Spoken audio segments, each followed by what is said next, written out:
하나님의 역사는 환경에 지배당하지 않는다라는 제목으로 하나님 말씀을 나누고자 합니다. 성도 여러분, 혹시 가수 김현성 씨를 아십니까? 김현성 씨? 2000년대 초반에 굉장한 히트곡이었죠. 제목은 헤븐. 아시나요? 헤븐? 아무도 모르는 분이에요. 저와 비슷한 연배이신 분들은 이 곡을 아실 겁니다. 간사님, 잠깐 틀어주세요.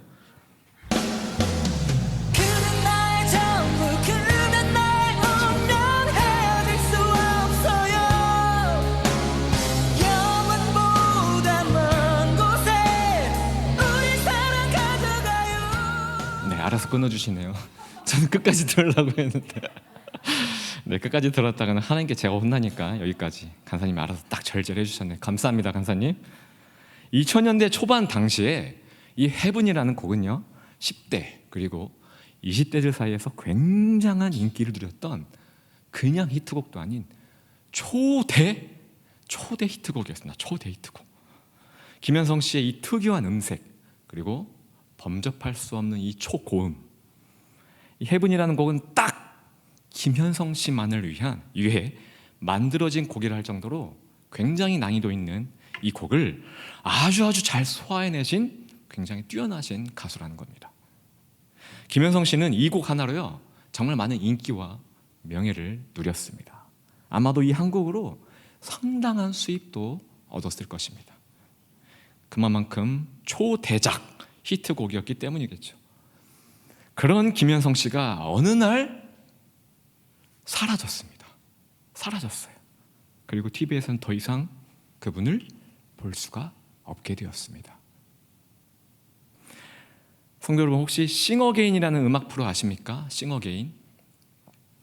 유희열 심사위원장을 비롯한 슈퍼주니어의 규현, 그리고 이선희 씨 등 아주 기라성 같은 그런 분들이 심사위원으로 나오고, 또 이승기 씨가 사회를 보는 아주 재미난 음악 프로입니다. 이 음악 프로에 참가하는 참가자들은 가수이기는 하나 얼굴이 알려지지 않은, 유명하지 않은 무명 가수들이 나오게 되는 프로죠.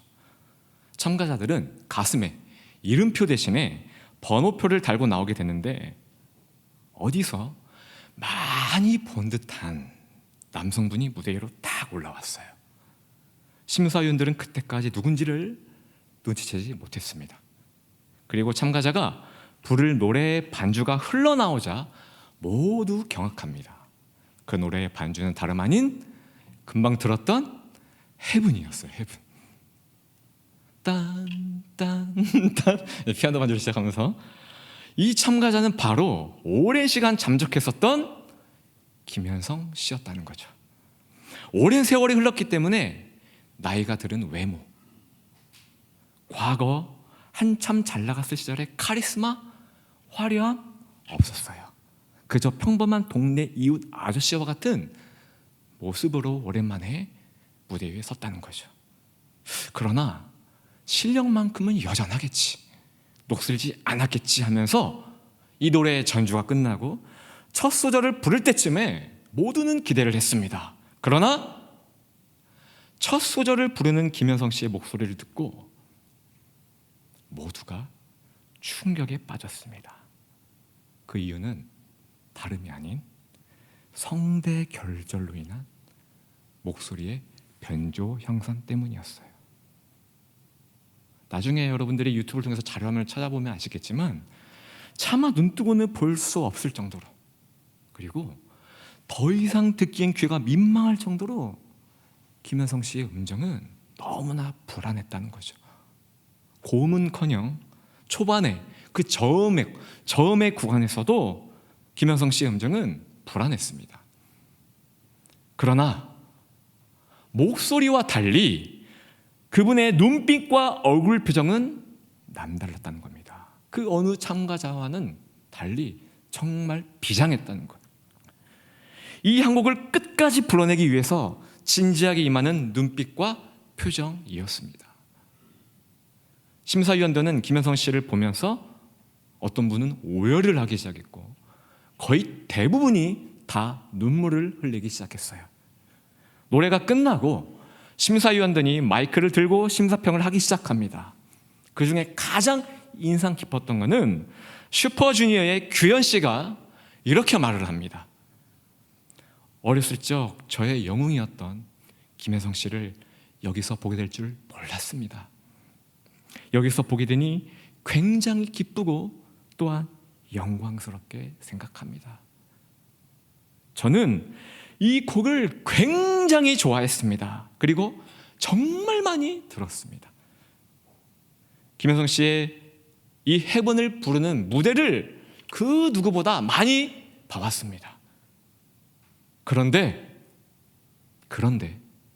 오늘 본 이 무대가 저에게는 최고의 무대였고 최고의 감동이었습니다. 오열을 하면서 눈물을 딱히 밟으면서 이 얘기를 하는 거예요. 규현 씨를 비롯한 많은 심사위원들이 눈물을 흘렸고 최고의 감동과 도전을 받은 무대라는 것을 모두가 인정했다는 것이죠. 전성기 시절의 김혜성 씨는 누구보다 고음을 잘 낸 가수였고 누구보다 헤븐이라는 곡을 잘 표현해낸 최고의 가수였습니다. 많은 사람들에게 감탄을 자아낼 만큼의 아주 훌륭한 뛰어난 가수였다는 거죠. 그러나 싱어게인에 등장한 그분의 현재 모습은 어떻다고 했죠? 성대 결절로 인해 그의 목소리는 회복이 되지 않은 엉망의 목소리였습니다. 가수로서 그는 어찌 보면 모든 것을 잃은 존재라는 거죠. 모든 것을 잃은 그가 무대 위에 서서 노래를 불렀을 때 어떠한 역사가 일어났죠? 어떠한 역사가 일어났습니까? 기라성 같은 가수들의 눈에서 눈물을 흘리게 하는 감동의 파워를 전달했다는 거예요. 무대를 꽉 채울 만큼의 숙연함, 감동이 흘러 넘쳤다는 겁니다.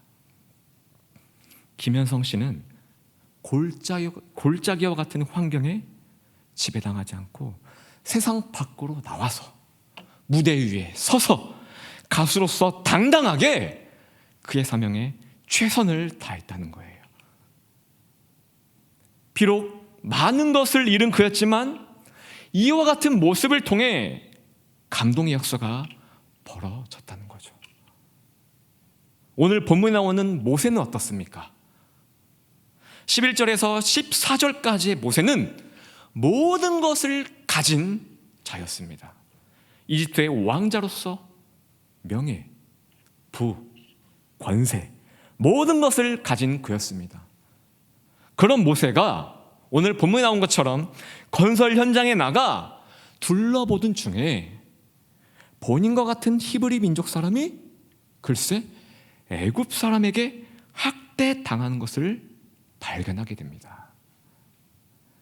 모세는요, 이집트 왕자의 신분으로 살았지만 본인의 민족이 애굽인들에게 학대당하는 것은 무척이나 싫었나 봅니다. 그래서 모세가 어떻게 했죠? 12절이죠. 좌우를 살펴 사람이 없음을 보고 그 애굽 사람을 쳐 죽여 모래 속에 감추니라. 본인이 가진 왕자의 권세를 가지고 쳐 죽였다는 거죠. 성경에는 기록되어 있지 않지만 모세는요, 살인을 하여 두려움과 동시에 자랑스러움도 있었을 겁니다. 왜냐?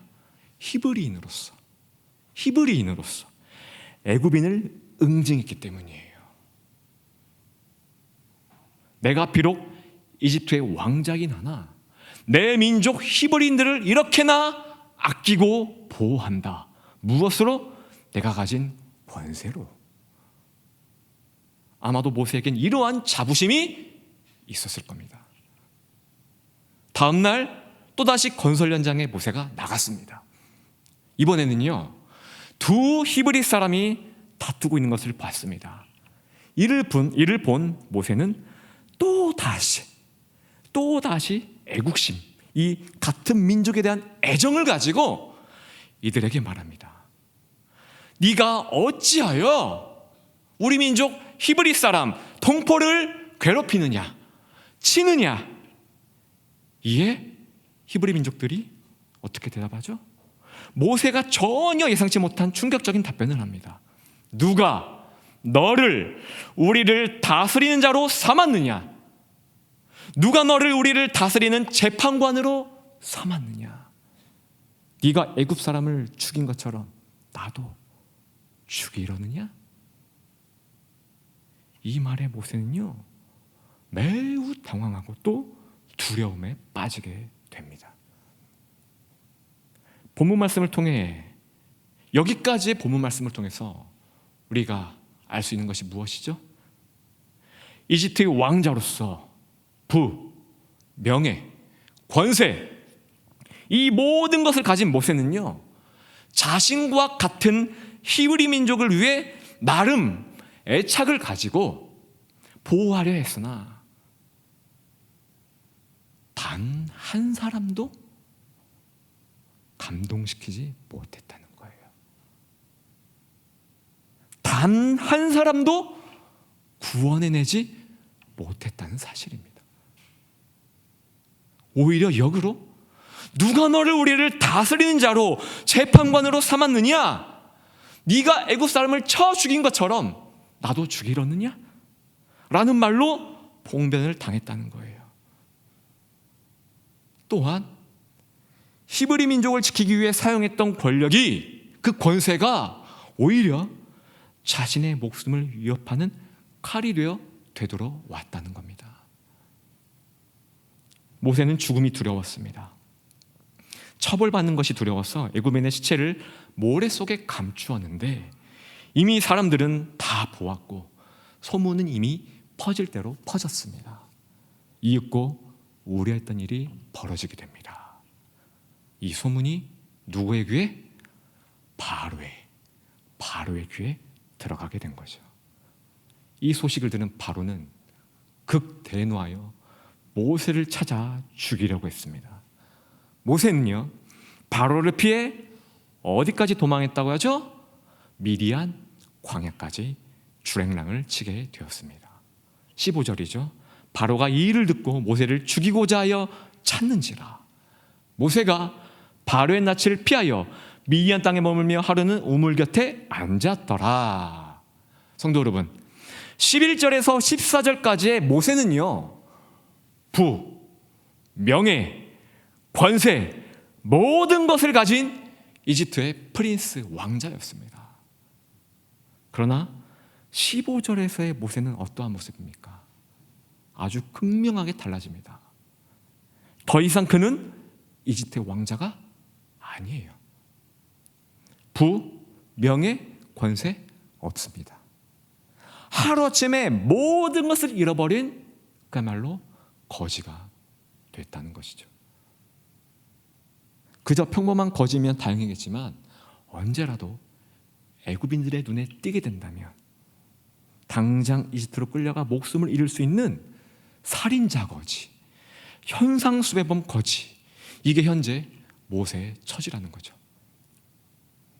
우리 성도님들 가운데 이렇게 모세와 같은 처지에 놓인 분들도 있을 겁니다. 예를 들어보면 코로나로 인해서 건강을 잃게 되고 심지어 목숨까지도 잃게 되어 죽음이라는 슬픔을 직면한 분들도 있습니다. 가족들을 먹여 살리기 위해 하나님이 주신 직장 안에서 성실하게 깨끗하게 구별되어 열심히 일을 해왔지만 코로나로 인하여 하루아침에 금전적인 위기를 맞으신 분들도 있을 겁니다. 또는 과거 나의 작은 사소한 실수로 인해서 사람과의 관계적인 면이나 금전적인 면, 모든 것을 잃고 지금까지 초라한 모습으로 그저 하루하루를 고된 삶을 살아가는 성도님들도 계실 겁니다. 어떤 분은 도저히 나의 머리로는 이해도 안 되고 납득도 안 되고 공감도 안 되는 그러한 고난이 하루도 아닌 매일같이 닥쳐와서 정말 고된 삶을 살고 계시는, 하루하루를 겨우 살아내는 그러한 성도님들도 계실 겁니다. 그래서 우리는 광야에서 울부짖습니다. 무엇을 위해 말이죠? 모세가 잃어버린 사회적 신분을 위해서, 모세가 잃어버린 부와 명예와 권세를 위해 우리는 울부짖고 있다는 거예요. 광야에서 말입니다. 하나님은 오늘 본문 말씀을 통해 저와 여러분들에게 분명하고도 선명하게 말씀하십니다. 지금 너희가 처한 광야의 인생에서, 골짜기의 인생에서 가장 필요한 것은 모세가 잃은 사회적 신분도 아니요, 부와 명예, 권세도 아니란다. 지금 너희에게 가장 필요한 것은 나 여호와 하나님이란다. 아멘. 모든 것을 잃어버려 초라해진 모세는요, 광야에서 하나님을 만나게 됩니다. 하나님을 만나게 됩니다. 모세에겐요, 낡아 빠져 볼품없는 신발이 한 켤레 있었습니다. 하나님은 그 신발마저 벗어 던지고 나에게 나아오라 말씀하십니다. 이때 당시 사람들은 신을 벗고 상대방을 만나는 것은 굉장히 수치스러운 일이었고, 그게 전통이었습니다.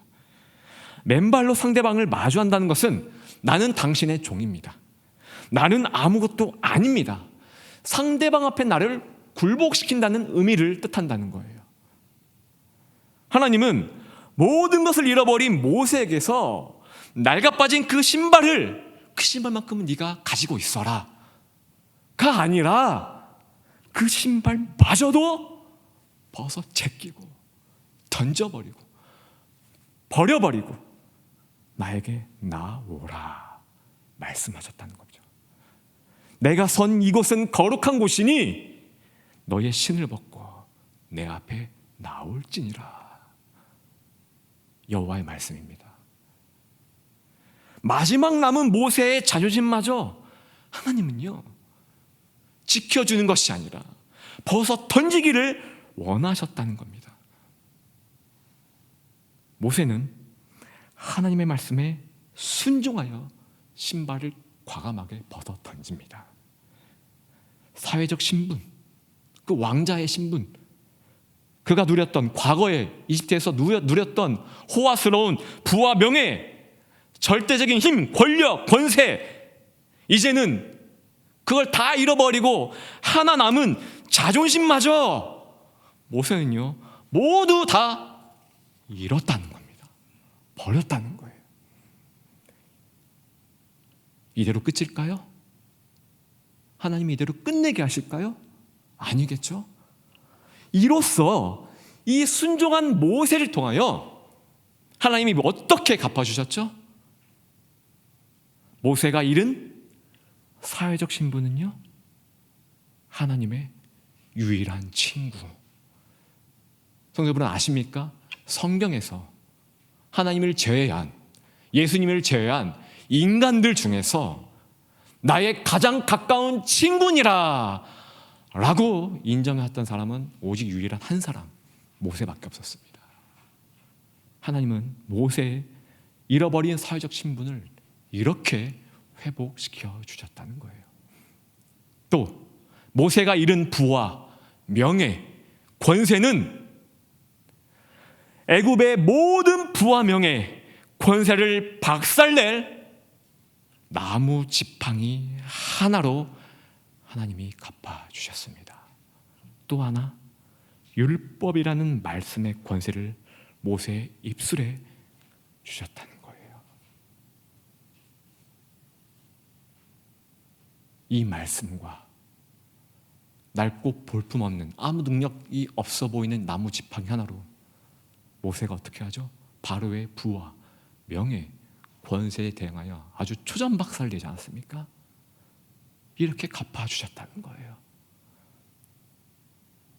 마지막으로 모세가 내려놓은 자존심, 신발을 벗어 제낀, 잃어버린, 내려놓은 그 자존심, 하나님은요, 하나님의 자존심으로 대신해서 모세를 높여주셨습니다. 그래서 모세를 비방한 자들은 벌을 받게 된 겁니다. 하나님의 자존심이기 때문에요. 하나님의 백성들을 향하여 분노를 하셨을 때, 하나님이 백성들을 향하여 분노를 하셨을 때에도 모세의 중보기도로 분노를 거두신 까닭은 다름이 아니라 모세는 하나님의 자존심이었기 때문입니다. 모세는 세상의 관점에서 봤을 때 모든 것을 잃어버린 초라한 자였을지도 모릅니다. 그러나 그는 결코 초라한 자가 아니었어요. 그는 누구보다 부유한 자였습니다. 왜냐? 모든 것 되시는 하나님을 얻었기 때문입니다. 아멘. 이집트의 왕자로서 부, 명예, 권세를 지녔을 당시에도 그 바로의 권세가 무서워 도망했던 모세, 그가 하나님 한 분만을 지닌 채 애굽의 부와 명예, 권세 앞에 도전을 합니다. 그리고 초전박살을 냅니다. 또한 이집트 왕자로서 단 한 사람도 구원해내지 못했던 그가 정작 200만 명 이상의 어마어마한 숫자의 사람들을, 이스라엘 백성들을 구원해냈다는 거예요. 성도 여러분, 여기까지의 말씀을 통해서 우리가 깨달을 수 있는 것이 무엇이죠? 하나님은요, 우리의 환경이 얼마나 열악한지를 따지지 않으신다는 거예요. 아니, 오히려 열악하면 열악할수록 우리는 오직 하나님 한 분만을 의지하고 또 만날 수 있는 절호의 기회라는 것을 깨달아야 한다는 사실이죠. 오늘 말씀의 제목이죠. 하나님의 역사는 환경에 지배당하지 않는다. 모세의 환경은 그야말로 최악이었습니다. 왕자의 신분을 잃었고 부와 명예, 권세도 잃었습니다. 하루아침에 거짓 신세가 된 겁니다. 그러나 하나님은 모세의 환경 따위에 지배당하지 않으시고 가시떨기나무를 통해서 모세를 부르셨습니다. 그리고 만나 주셨습니다. 하나님을 만난 모세, 또다시 하루아침에 모든 것이 인생 역전이 되고 맙니다. 모든 것이 변한 모세, 하나님께 강력하게 붙들려서 애굽을 박살내고 히브리인들 250만 명을 구원해내는 역사상 가장 위대한 지도자로 쓰임받았다는 사실이라는 거죠. 이것이 하나님의 히스토리, 하나님의 역사입니다. 하나님의 역사는요, 사람의 환경에 지배당하지 않는다는 겁니다. 다시 한번 거듭 말씀드리지만 C.S. 루이스가 쓴 스크루테이프의 편지, 이 책에서 마귀가 가장 두려워하는 사람이 누구라고 했죠? 골짜기에서도 하나님을 믿고 신뢰하는 자, 하나님을 찬양하는 자, 이런 성도가 가장 무섭다고 했습니다. 이런 성도는 어떠한 마귀의 공격도 먹히지 않는다고 합니다. 이런 성도를 만나면 무조건 피하라고 합니다. 성도 여러분, 마귀는요, 우리의 환경을 지배할 수 있습니다. 우리의 환경을 최악의 상황으로 몰고 갈 수 있다는 거예요. 욥이 마귀에게 시험받아 하루아침에 재산을 잃고 자녀를 잃고 건강을 잃었던 것처럼 우리 역시 예외가 아니라는 거예요. 우리 역시 마귀에게 시험받아 욥과 같은 고난을 받을 수 있다는 겁니다. 그러나 욥, 골짜기에서 어떻게 행동했습니까? 끝까지 하나님을 붙들었다는 거예요. 에무나, 견뎠다는 겁니다. 이것이 믿음이라는 거예요. 오늘 본문의 주인공 광야에서 더 이상 잃을 것도 없었던 모세, 자신의 자존심을 상징하는 신발마저, 그 마지막 남은 신발마저 벗어 던지고 하나님께 나아갔습니다. 마귀가 가장 두려워하는 자들이 바로 이런 자들이라는 겁니다. 환경에 지배당하지 않는 사람을 하나님은 오늘도 지금도 찾고 계십니다. 여러분이 그런 사람이 되기를 예수님의 이름으로 축원합니다. 하나님의 역사는 환경에 지배당하지 않기에 저와 여러분이 환경에 지배당하지 않는 믿음을 가질 때 하나님의 놀라운 역사가 일어날 줄 믿습니다. 마지막으로, 끝으로 하나님이 하신 일이기에, 하나님이 이루신 역사이기에 이 시간 잠깐 하나님을 자랑하려고 합니다. 고민을 많이 했습니다. 이 내용을 넣을까 말까요? 한 1시간 고민했어요. 그러나 제가 아닌 하나님을 자랑하고 싶어서, 하나님을 자랑하고 싶어서 썼으니까, 네. 저는요, 과거 20대에 잠깐 사업을 했었습니다. 사업을. 결과적으로 망했습니다. 사업으로 인해 생긴 빚은 갚지 못했습니다. 오랜 시간이 흐르고 빚의 액수는 몇십 배 커졌습니다. 20대부터 지금까지 저는 신용불량으로 줄고 살아왔습니다. 핸드폰 하나도 제 명의로 사용하지 못했고, 금융거래는 물론이고 일상에서 겪는 많은 애로사항을 품고 여지껏 살아왔습니다. 1년에 한두 번씩 법원에서 등기 하나가 날라옵니다. 이걸 받게 되면요, 법원에 반드시 출석해야 됩니다. 그리고 판사 앞에서 많은 굴욕과 그 많은 것들을 견뎌야 되는 시간을 또 가져야 됩니다.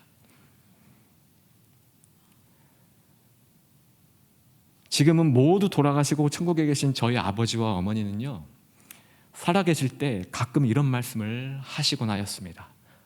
우리 아들이, 우리 막내가 목회자로서 신용불량으로 사역을 하는 것이 성도들에게 있어서는 본이 안 되는데,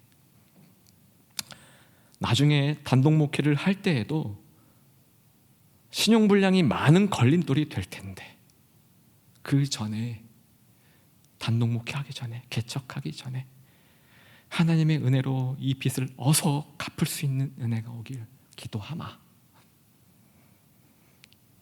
성도 여러분, 저는 가끔 로또를 사곤 했습니다. 무슨 목사가 로또를 사냐 하면서 괜히 시험 들지 마시고요. 그렇게 율법적으로 좀 해석하지 마시고, 네. 이유는 하나입니다. 지긋지긋한 이 신용불량의 삶을 청산하고 싶었습니다. 성도 여러분, 하루아침에 빛을 탕감했다 하면 어떤 상황이 예상되십니까? 로또에 당첨되었거나, 또는 김한송 목사가 주식을 사서 대박이 터졌다거나, 또는 돈 많은 누군가에게 큰 은혜를 입었다거나, 이런 상황들 아닐까요? 저는 거액의 빚을 갚을 수 있는 길이 없었습니다. 정말 로또에 당첨되지 않는 이상 이 액수를, 이 빚을 청산할 길이 도무지 없었습니다. 그냥 저는 포기하고 살았습니다. 신용불량자의 삶대로, 그냥 불편한 대로 살면 되지 뭐, 이 정도면 익숙해졌잖아, 그냥 그런 대로 이러면서 살았습니다. 2년 전에 아버지가 갑작스러운 사망으로 천국에 가셨습니다. 홀로 계신 어머니는 건강이 매우 좋지 않았습니다.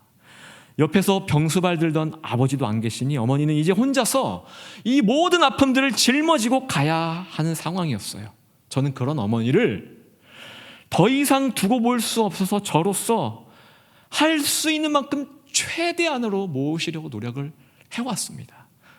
2년 동안. 그런 어머니를 위해 쉬지 않고 하나님께 기도도 했습니다. 너무 불쌍해서. 그러나 결국 올해 2022년도 2월 달에 저희 어머니는 코로나에 감염이 되고 2주간 중환자실에서 산소호흡기를 꽂은 채 의식불명으로 누워 계셨습니다. 저희 가족을 비롯한 우리 교회 성도님들이 저희 어머니를 위해 열심히 중보해 주셨습니다. 그러나 결국 어머니는 숨을 거두시고 천국에 가셨습니다. 어느 성도님이 저에게 그러시더라고요. 이제 고아가 되셨네요, 목사님. 네, 맞습니다. 저는 이제 고아가 되었습니다. 제 목회를 위해서 밤낮으로 쉬지 않고 오전에 전병 목사님께서 3일간을 금식하면서 목회하는 자녀를 위해서 기도했던 어머니 있죠? 저희 어머니가 떠오르더라고요. 제 목회를 위해 밤낮으로 쉬지 않고 단 하루도 거르지 않고 기도해 주신 저희 아버지 그리고 어머니 이제 이 땅에 안 계십니다. 저는 아버지와 어머니를 모두 잃은 정말 그야말로 고아가 된 것이죠. 그것도 아주 이른 나이에 말입니다. 지금부터 잘 들으세요. 장례가 끝나고 어머니의 장례가 끝나고 큰 돈은 아니지만 어머니의 작은 유산을 정리하면서 이참에 적게나마 들어온 이 돈으로 나의 그 어마어마한 빚을 월납으로 갚아나가자 하는 생각이 불현듯 떠올랐어요. 그렇게 해서라도 10년이든 20년이든 그 후에 제가 언젠가는 개척을 하든 단독 목회를 하게 될 텐데 그 단독 목회를 함에 있어 성도들 앞에서 당당해지고자 함이었어요. 그래서 저는 신용재단에 전화를 걸었습니다. 그리고 제 사정을 디테일하게 다 구구절절 이야기를 했습니다. 그랬더니 직원이 이렇게 말을 합니다. 잠깐만요. 고객님, 혹시 목사님이세요? 네, 목사입니다. 저도 예수님을 정말 신실히 믿는, 성실히 믿는, 열심히 믿는 성도입니다. 목사님, 상황이 정말 안 되었네요. 딱하네요.